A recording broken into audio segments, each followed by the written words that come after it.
Dan Wynn and Jason Minix talk exclusively with the head coach of the Dallas Cowboys, Jason Garrett. Powered by AA Best Bail Bonds. MyBestBailBonds.com.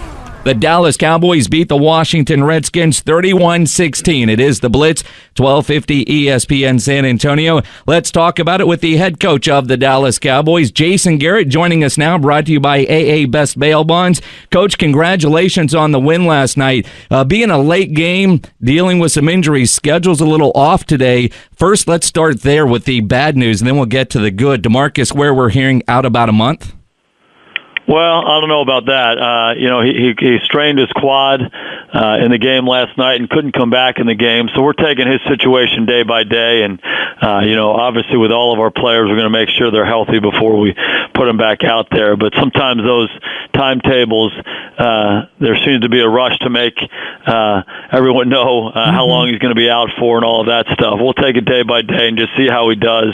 He's a fantastic athlete. He's a quick healer. That's been his history. So, he said he was feeling a little bit better today, but we just got to take our time with it and see how he's doing. With him being out for a couple of weeks there, Coach, is there any chance that we see Jay Ratliff coming off the PUP list? Well, Jay's been on PUP since the start of the season and really hasn't practiced any football. So we'll have discussions within the organization about what his status is here going forward and what's best for him and what's best for our football team. So that stuff will happen this week. Coach Jason Garrett with us here on 1250 ESPN San Antonio. Michelle Tafoya on NBC last night reported that she thought that Jay Ratliff's time in Dallas was done based on the body language of Jerry Jones. Can you update the situation and the process that you have to go through in deciding whether or not to bring him back? Well, again, he's on PUP, and I think the reason it's coming up now is because once you're 6 weeks into the season, you have to start making decisions about what your plan is with those PUP players. And so that's why this conversation has really started. And Jay's just trying to rehab and get himself healthy, and we'll just see what his status is as we go forward here.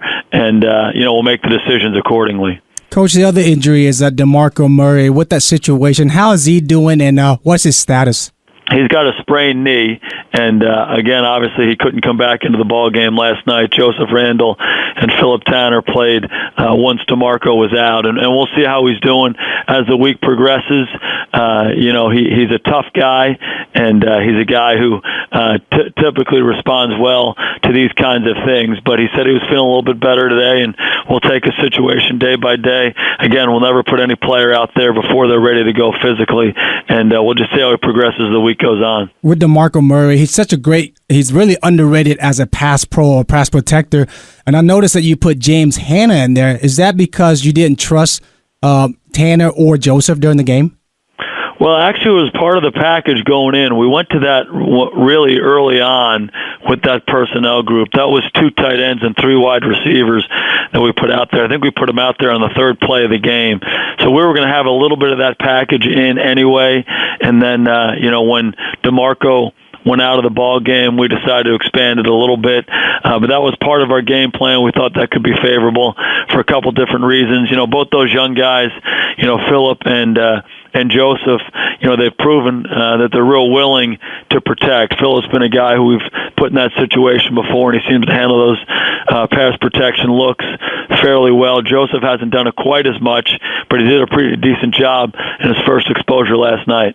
Dallas Cowboys head coach Jason Garrett with us here on the Blitz, 1250 ESPN San Antonio. He joins us every Monday afternoon after a game. And, Coach, let's talk about last night's win. A 31-16 win. The opening drive, the offense marches right down the field. They look good. And then it seemed like it was hard to find a rhythm after that offensively. What was different? I mean, you only 213 yards. I realize limited opportunities and a couple of short fields, but what was different offensively last night than, say, compared to last week against Denver? I think you said it. It was just a different kind of a game. Did a really nice job with the first drive of the ball game, going down there and getting points. And then Washington had the ball a lot.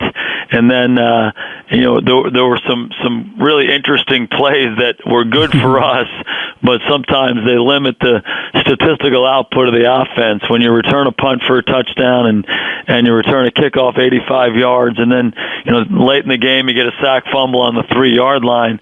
If you count all those total yards, I think we had 222 return yards in the game, and all that does is it in some ways takes away from your opportunity on offense and your chance to put up some of those numbers that we've had before. But we'll obviously take the former rather than the latter. Those are big plays in the ball game. Dwayne Harris made 2 great returns. So I think we had the ball for 3 possessions in the first half of the game. And, we did have a couple 3-and-outs in the third quarter, which after having a good drive to open the half, we gave them the ball back too quickly. But, when you factor in those return plays and you factor in that short field on the sack fumble that Kyle Wilbur had, that stuff can impact, your total yardage production in a ball game because those field opportunities are taken away from you.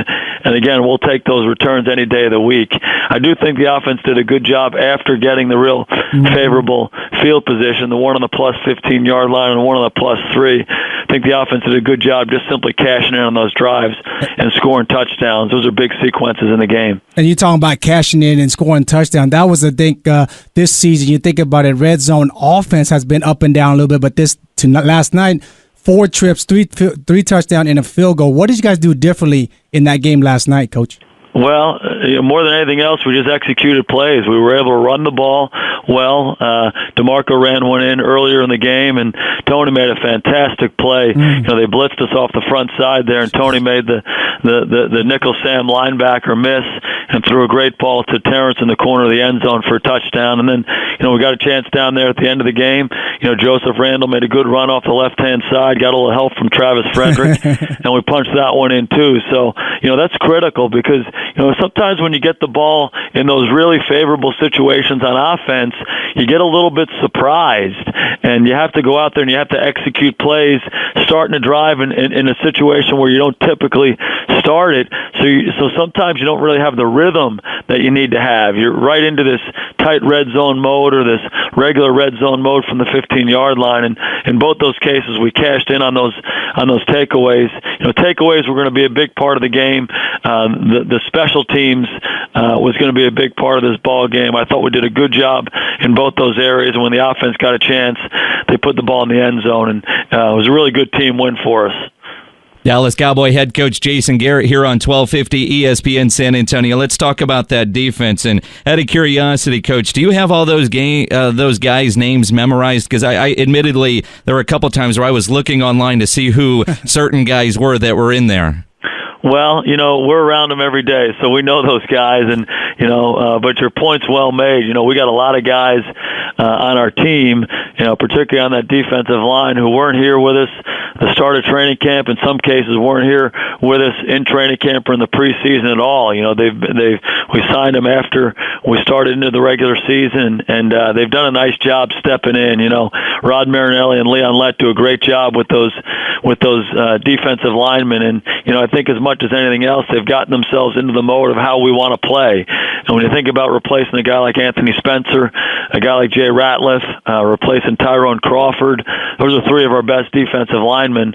And then to lose DeMarcus in the game yesterday, a lot of young guys, a lot of new guys had to step up. And, we're really proud of how they played. They played with a relentless spirit. They got around the quarterback and affected him.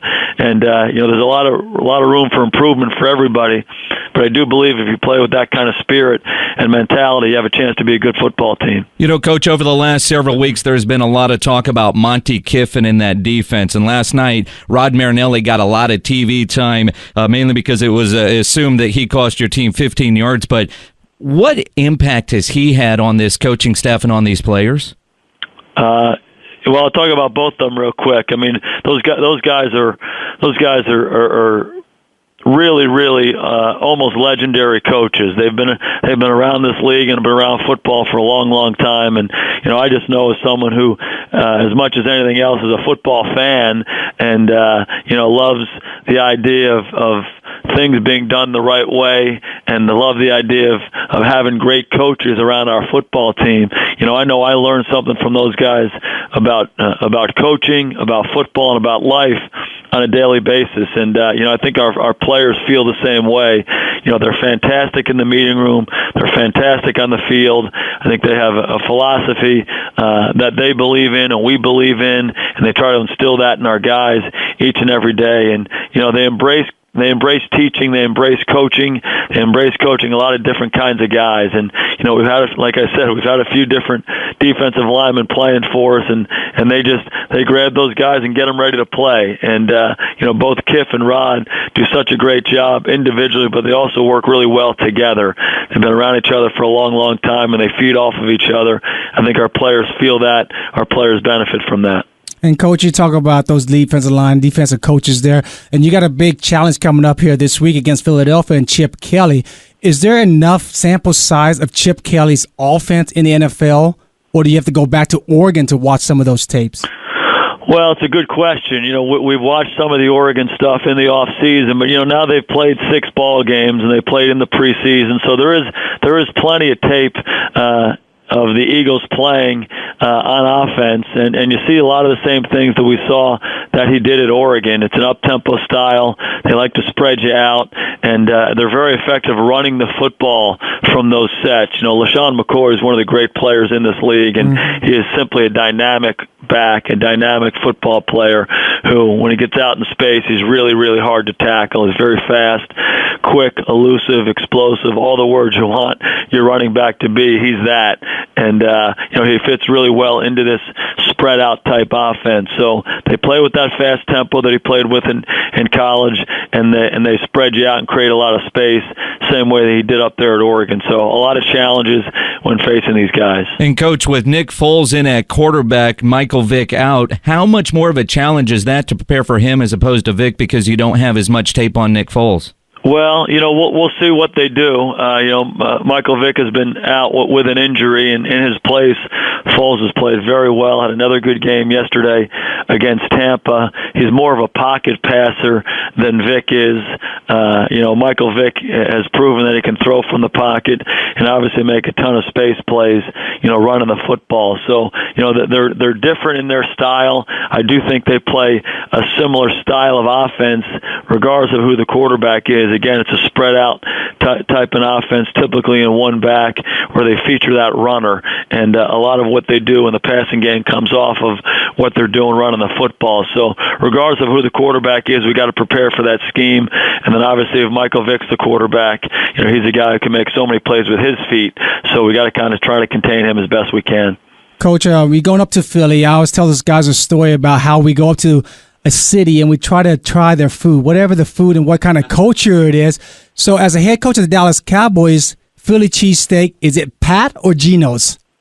It's a great question. I think it's been a well-debated question in Philadelphia a long time, and I think it's almost like the Hatfields and the McCoys up there. But I'll tell you what, my experience has been this: you can't get a bad cheesesteak in Philadelphia. So we'll probably have some of those brought over to the hotel, and I wouldn't be surprised if we got a little bit of each and we did a little taste test. Got to go Geno's there, Coach. By the way, a guy on my Facebook page about 2 hours ago posted a card of yours as the quarterback of the San Antonio Riders, and you know what Datwin said? Looks just the same. You have not aged a bit. Well, I don't know about that. I had a great experience down there. I was down in San Antonio. I think the year was 1991. It was the first year of the World League of American Football, and Mike Riley was our head coach, and had a great experience. We played at the Alamo, not the Alamo Dome. We played at the Alamo Bowl, if you remember that. Yeah, old Alamo Stadium. Yeah, Alamo Stadium, and a fantastic field, fantastic environment, great history there at Alamo Stadium. I still have some abrasions on my elbows. It was that old turf, and it was painted over a couple times. But a great experience in my life. The people of San Antonio were so great to us, and have a real fondness for San Antonio and those experiences I had. Dallas Cowboy head coach Jason Garrett. We talk to him every Monday. Always appreciate the time. Good luck this week against Philadelphia. Guys, I always enjoy visiting with you. Have a great week. You great too. Stuff. Thanks, Coach. Coach Jason Garrett here on the Blitz 1250 ESPN San Antonio, brought to you by AA Best Bail Bonds at 225-2121 or online at mybestbailbonds.com. Get the latest on your Dallas Cowboys. Jason Garrett, Mondays at 4:30. Powered by AA Best Bail Bonds. mybestbailbonds.com.